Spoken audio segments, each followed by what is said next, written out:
অন্যদিকে ধুলিয়ানে যেতে চেয়ে হাইকোর্টে মামলা দায়ের করেছেন শুভেন্দু অধিকারী। পুলিশ অনুমতি দেয়নি আর তাই জন্যই মামলা দায়ের। মুর্শিদাবাদের ধুলিয়ান কয়েকদিন আগে উত্তপ্ত হয়ে উঠেছিল, আর সেই মুর্শিদাবাদের ধুলিয়ানেই এবার যেতে চান রাজ্যের বিরোধী দলনেতা শুভেন্দু অধিকারী। অর্ণবাংশু নিয়োগী আমাদের প্রতিনিধি আমাদের সঙ্গেই রয়েছেন। অর্ণবাংশু, কি জানা যাচ্ছে এই নিয়ে? হাইকোর্টে মামলা দায়ের করেছেন শুভেন্দু অধিকারী।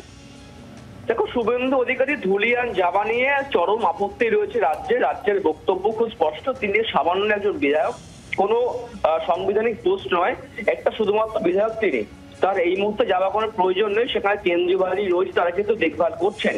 এই মামলাটি ছিল সিঙ্গেল বেঞ্চে, সেই সিঙ্গেল বেঞ্চ মামলাটি শোনেননি, যেহেতু ডিভিশন বেঞ্চে বহু মামলাটি রয়েছেন। আজ ডিভিশন বেঞ্চে একত্রিতভাবে শুভেন্দু অধিকারী এই আবেদনটাও শোনা হবে যে শুভেন্দু অধিকারী তিনি যেতে পারবেন কি পারবেন না। ডিভিশন বেঞ্চ অনুমতি দিলে তিনি কিন্তু ধুলিয়ান ভিজিট করতে পারবেন, অপোজিশন লিডার। অর্ণবাংশু, ধন্যবাদ, নজর রাখো।